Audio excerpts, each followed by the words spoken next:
Sorry. It's late, y'all. Sorry. Let me start over because what I was saying was so important.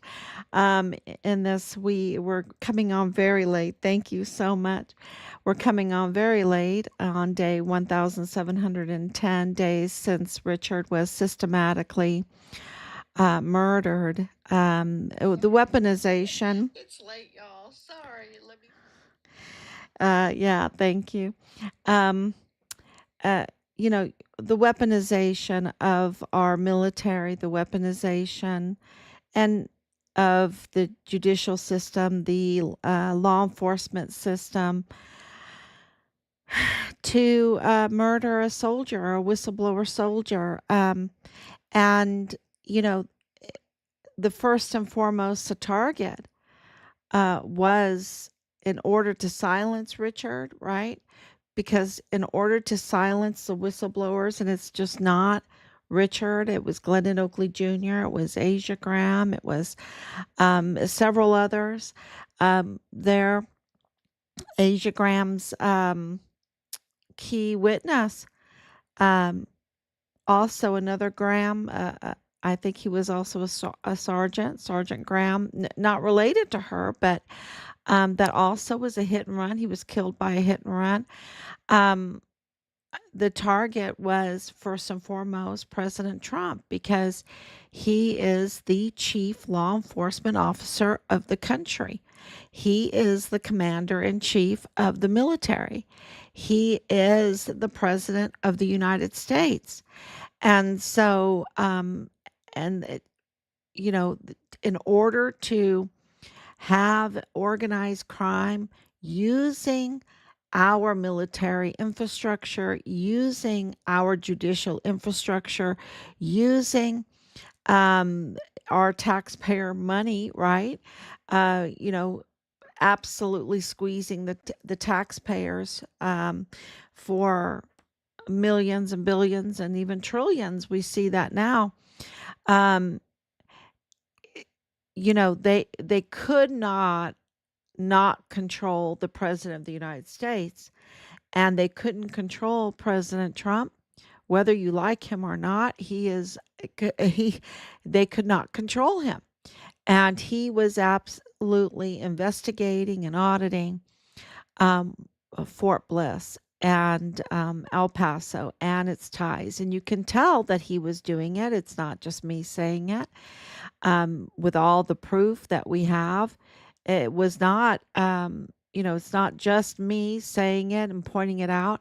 It's his executive orders since January 20th that absolutely speak for itself that he's concerned about what's going on at the front door of the United States, which is El Paso, Texas, and what's going on in Mexico and what's going on in Panama with the Panama Canal because of the trafficking, right? The trafficking, um, and more and more. And so we're getting a lot of communication from Washington D.C. We are absolutely getting all the information together for the public to understand this, to know this, because this is like a mutiny, right? We have been living in a mutiny where we have very bad actors within our government system that are up to no good, that have been involved in um, the trafficking and also taking advantage of open checkbooks, right? Open checkbooks. We're gonna, just fraud, waste, and abuse and thievery of our country, which is the taxpayers, and we have been made poorer for it. And um, so, what's happening now? Uh, we've been made poorer for it, but you have to understand that there was a bubble, that there was a bubble being blown up. Even though we were, you know, trillions and trillions of dollars in deficit and debt, a bubble was being blown up, and that was a fake. Well, I shouldn't say fake. I should say an illegal and unlawful economy. And that was bringing us a lot of pain, destroying families and bringing a lot of pain. And so, what's happening now, if we want accountability, if we want to stop this, the criminality, the fraud, waste, and abuse, and the use of our system to weaponize it against whistleblowers, against chief law chief magistrates, and um, which is president of the United States, and uh, against the commander in chief, um, then you know we have to realize that this is um, an internal strife against these mutineers. And it really is. In Richard's case, it's so clear because of his unit, because of, going, simple to the first sergeants and their responses to the captains, and then on up, even the lower enlisted soldiers, where you saw Anthony Swafford being an MP and how he responded. Um, it all didn't make sense, and we are going to put um, the information to them and give all that information to the people that have been contacting us for that information. So all of these years of hard work, we're absolutely going to make our case with the American people, and because it's a very powerful case, and Richard's case makes the Iran Contra look like child's play. Richard's case is huge, and it is absolutely connected to the Walmart mass shooting. And so I put up, we're working on the timeline, and the timeline with all the evidence that we have, it's very revealing. And with all the anomalies and um, the impossibilities. uh, so number one, they picked Patrick Crucius, and Patrick Crucius is connected. His family is in El Paso. His family is in the federal courthouse. His family is the Mayellas, the not just anybody in the courthouse, but a major player, someone that controls the cases in the federal courthouse, because Michael Mayella is the courthouse manager. And of course, his son, Michael G. Mayella, I call him Michael Mayella Jr. I don't think he's a junior, I think he's Michael G. Mayella, was in the DA's office at the time of the Walmart mass shooting, and in the FBI intern. And being in the DA's office with Jaime Esparza, and in the FBI office where with Nieto, Agent Nieto, Eddie Nieto, um, he had access, especially since he's a professional hacker. He has access to cases. And you just, he has the ability to hit the erase button, to manipulate files, and he has the technology, the skill set to do all of that. Um, and his connection with Walmart security is also very concerning. And so this is who Patrick Wood Crucius is connected to. And the connections go further. Okay, the connections go further. And so they picked Patrick Crucius because Patrick Crucius is autistic, because he has severe mental health conditions. And, he turned 21. I don't know what the age is. I think maybe it could be 21, where you lose funding for any, for a disabled member or whatever, for schooling and all of that. I don't know. I don't know if that had a role to it, but that was brought up, and I thought it was a very good point that was brought up to us. Um, because Patrick Crusius, um, and his, now there's not a gag order, so it would be really great for someone to go and talk to Patrick Crusius, right?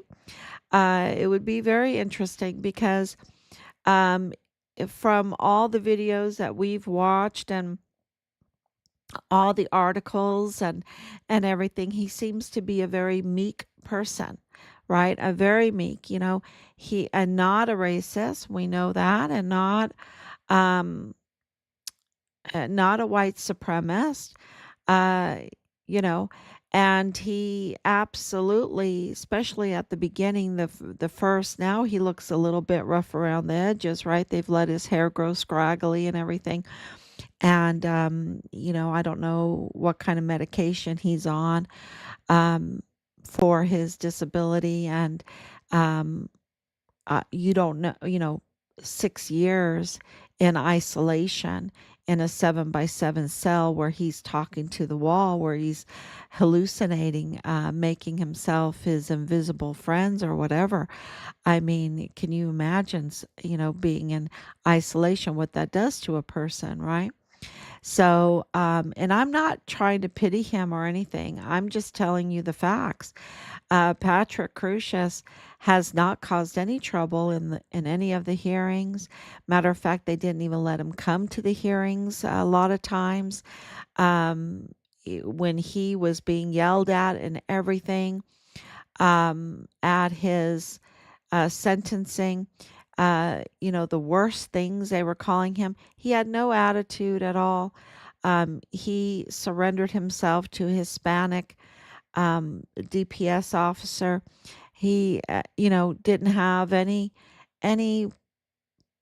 was all compliant. It was all compliant.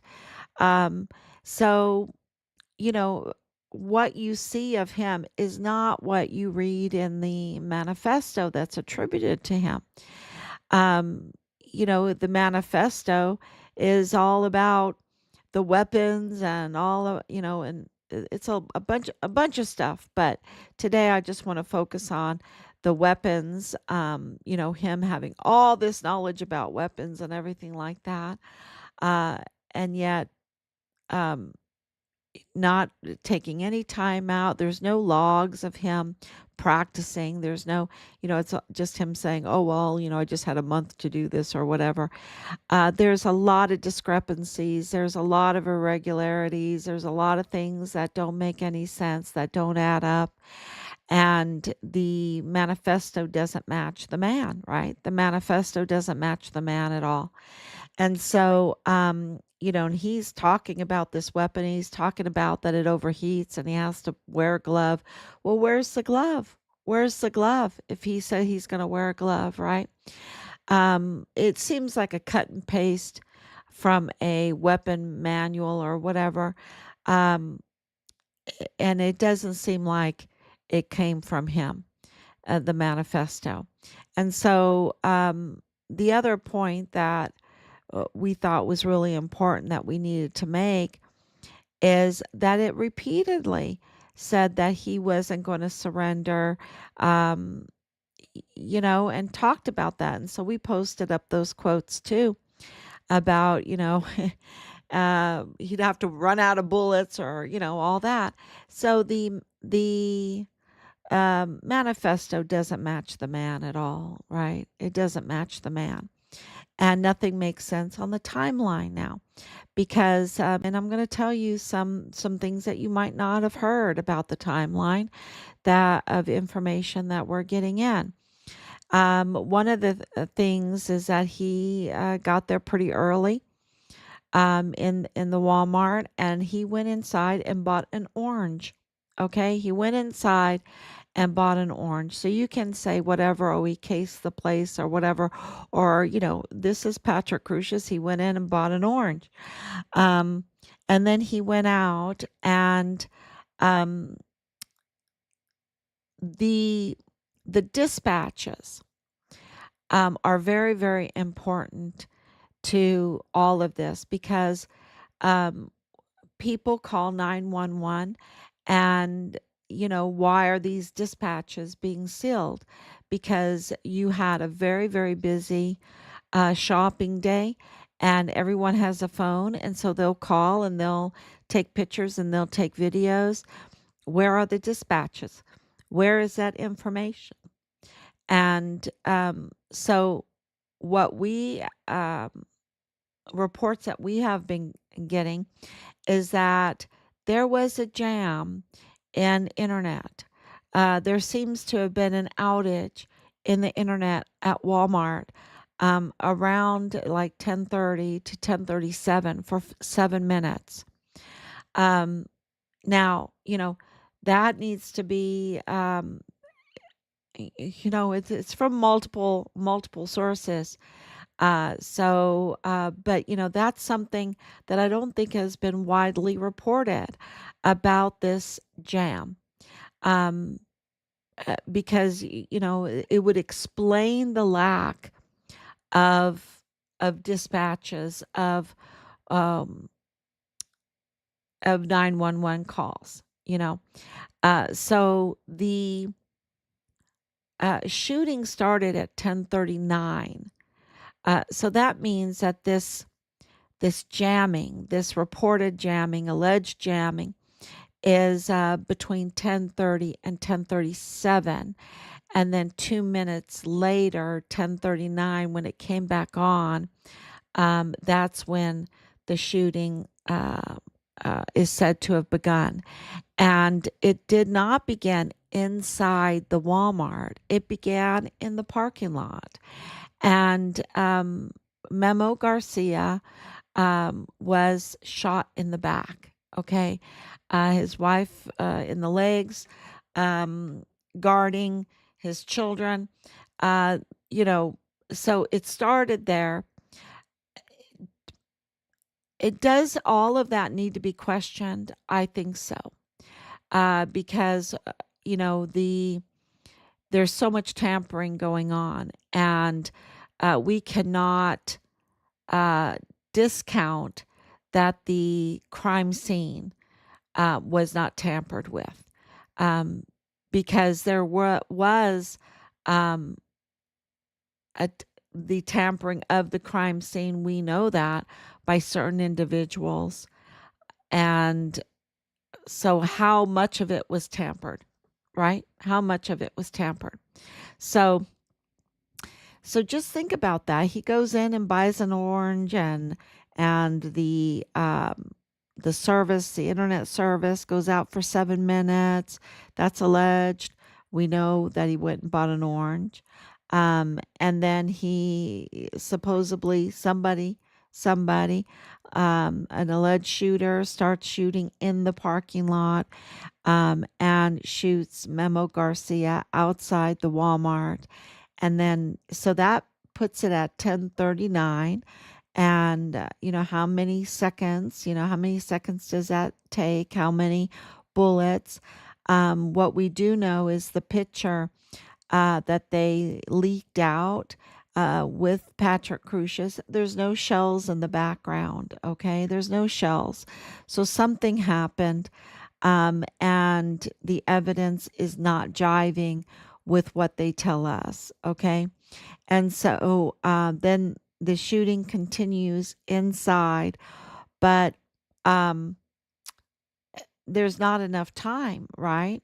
Because number one, Joe Spencer says the blood was too much for Patrick Crucius and he had to leave, right? He had to leave. So, and we're hearing that he had only one clip, and in the photograph that corroborates that he only had one clip. We don't know if there were 30 bullets in there. We don't know if it was only half full, maybe 17 bullets were in his clip. We don't know.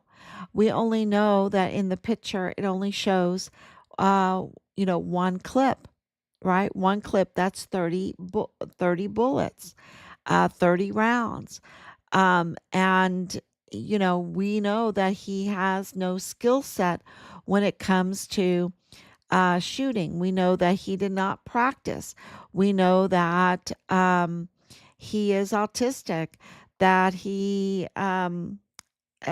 when you're autistic, you have motor coordination problems. That's why it took him until almost 6 years old to start speaking, right? Because of the motor skills issues when you have severe mental health conditions, which includes autism.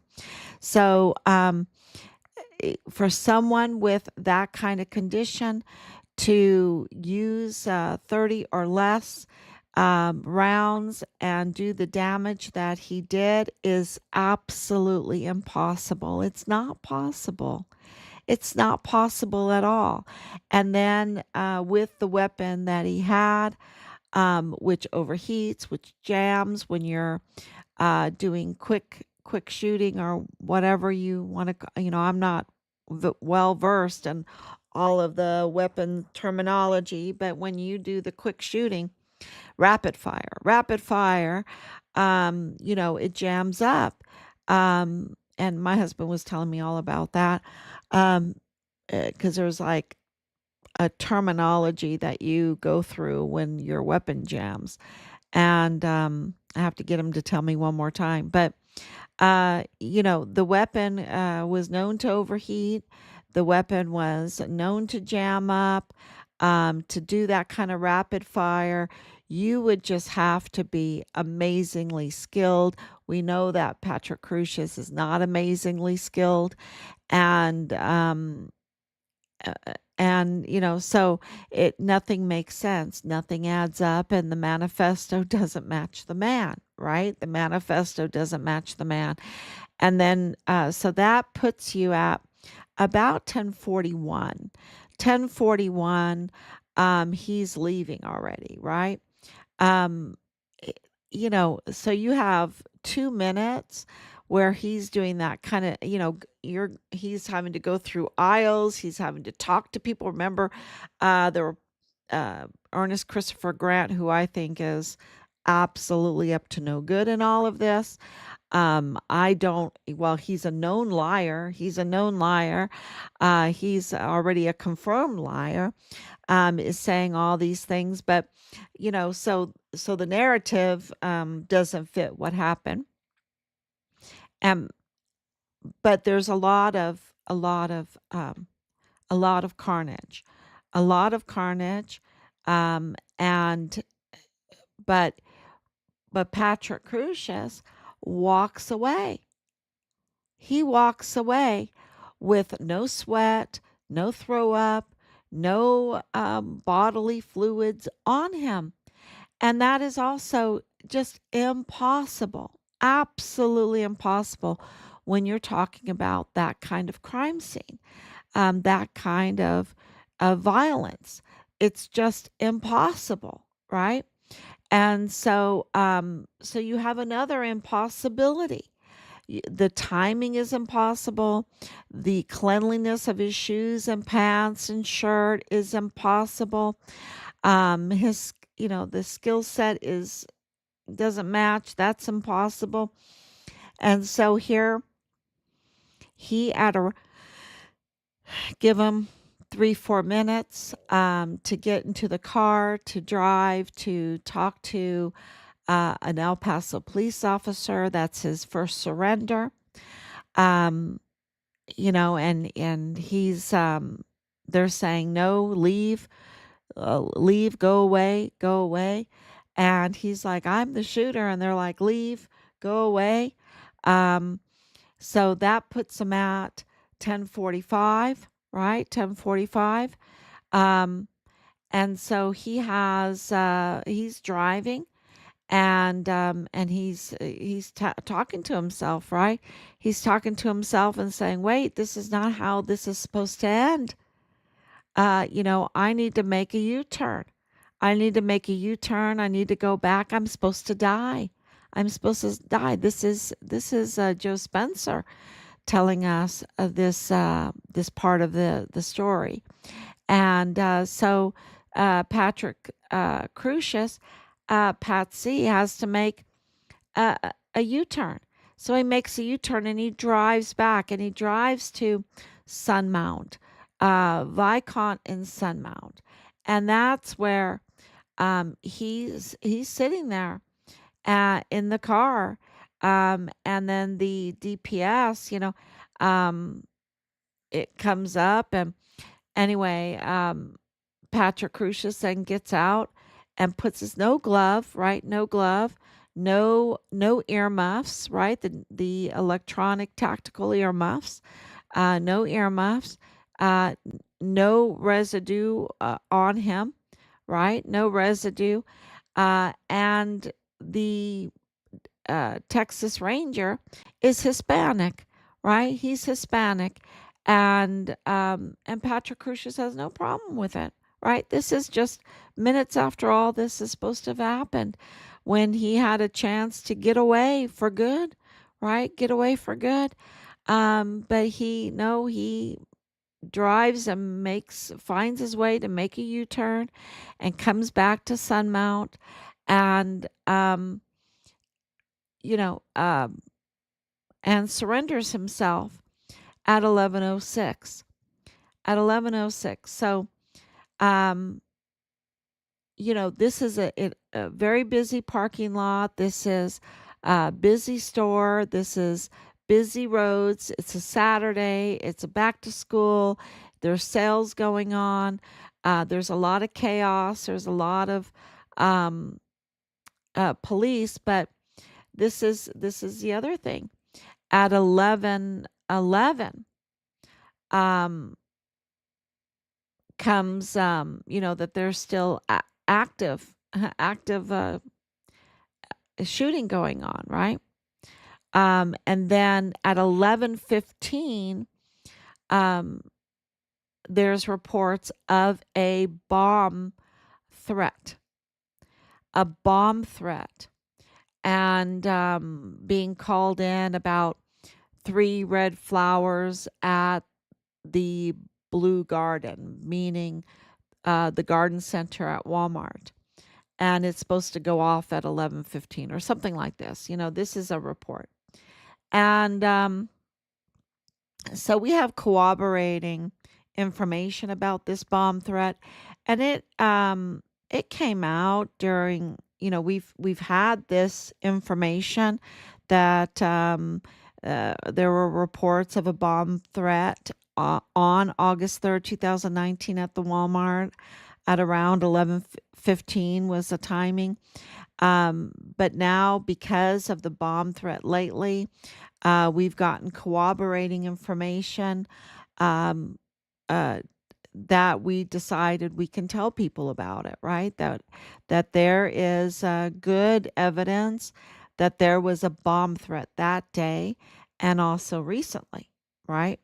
So at the same Walmart, the Cielo Vista Walmart, and so that is,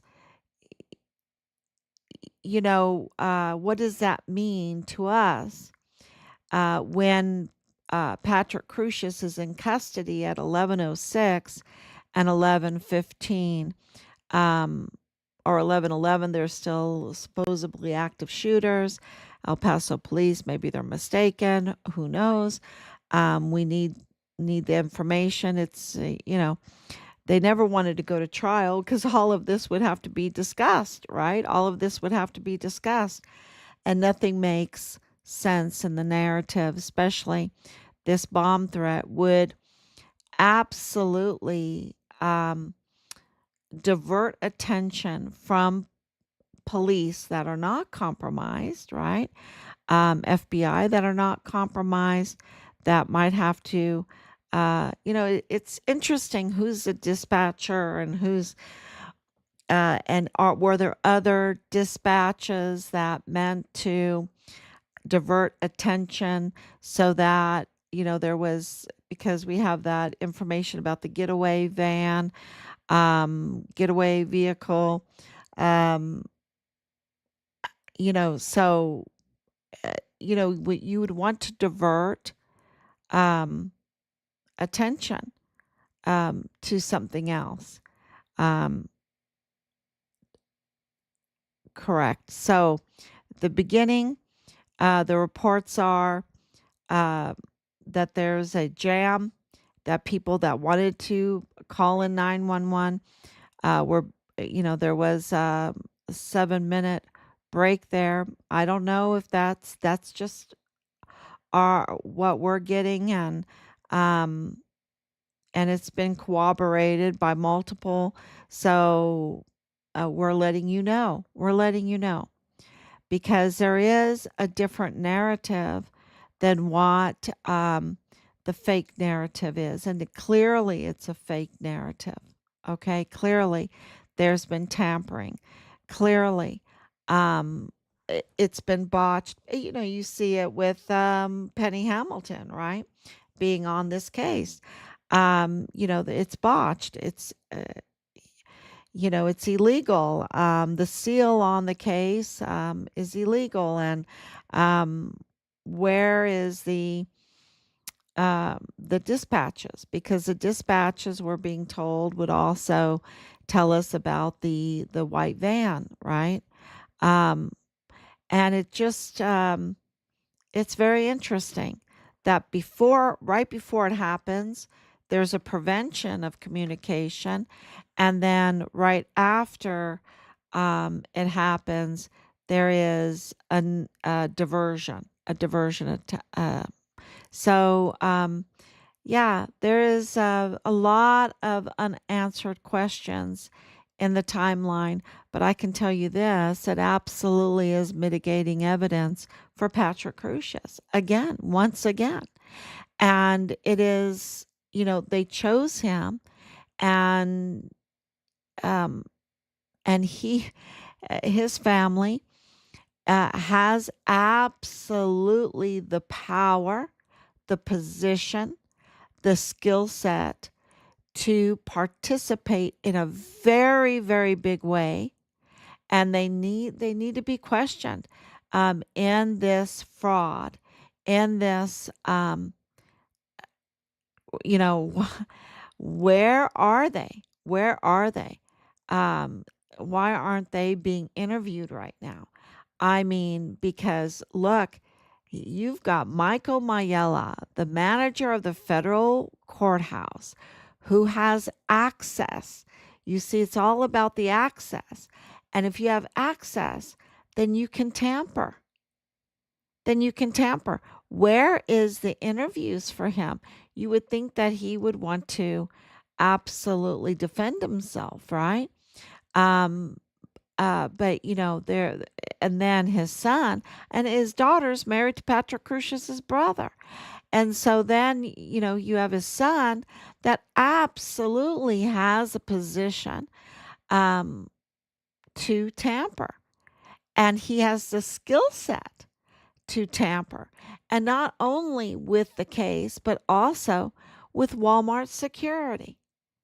So, they're, and if they're tampering with this Walmart case, and they absolutely have been, only a very, I don't know, I don't think there's anybody that believes the narrative they wanted us to believe. I don't know anyone that believes that because you have one look at Patrick Crusius, you have one look at his signature, you have one look at the reason, the motive behind it, 000 on his application for appointed counsel, and an audio of Joe Spencer saying, "I'm not doing this for nickels and dimes. I want an open checkbook," right?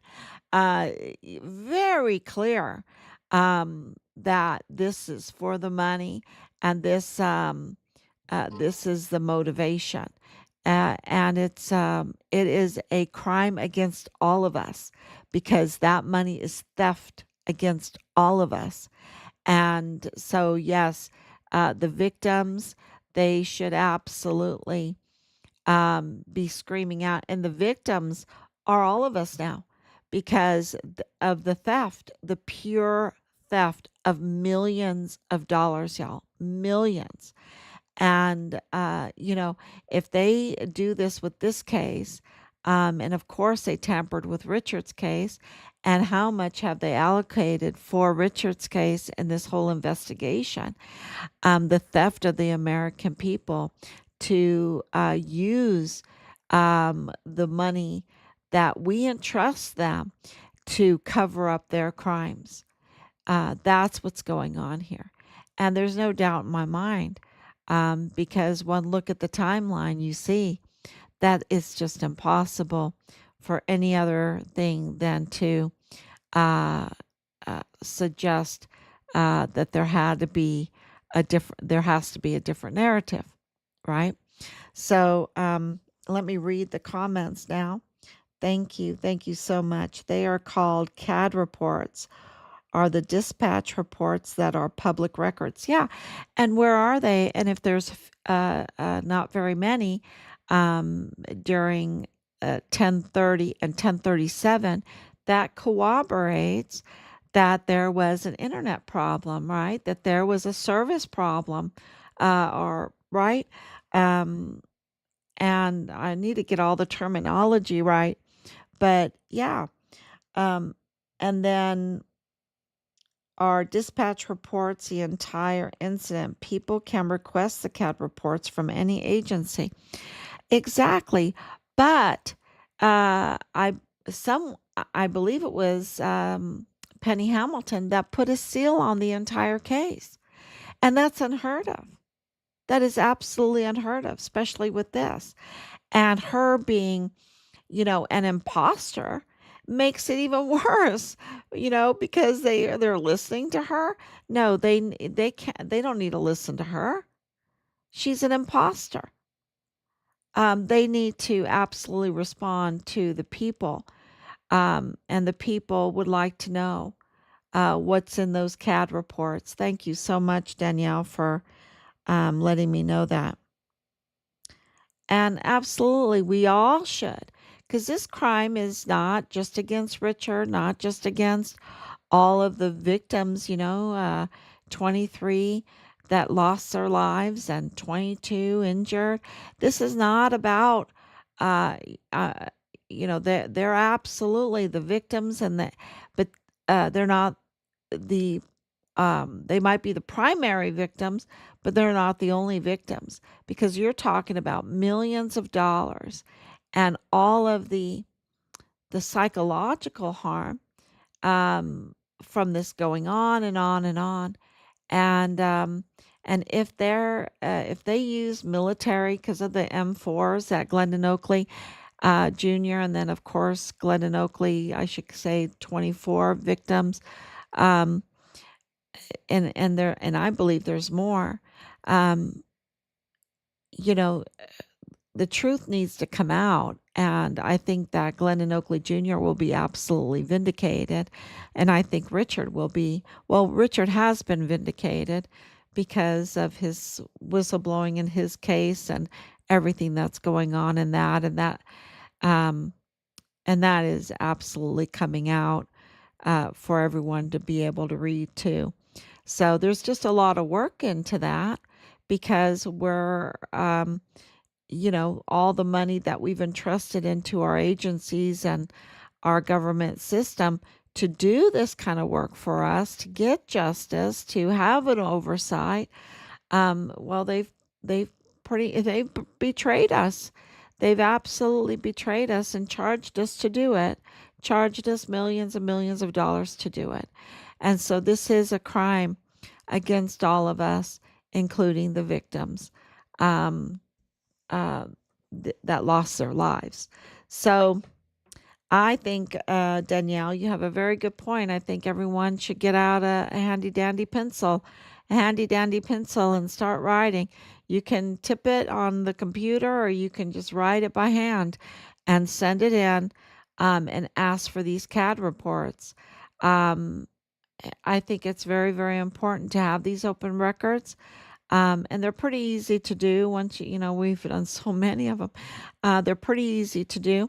And don't get discouraged when you don't get a response, or they try to delay you, or they try to play games with you, or try to do a psyop on you.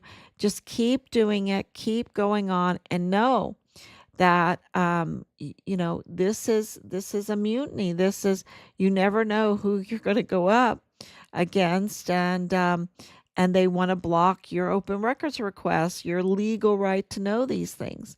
And but you just keep going, keep asking, keep fighting, and the truth comes out. They can't stop the truth from coming out, right?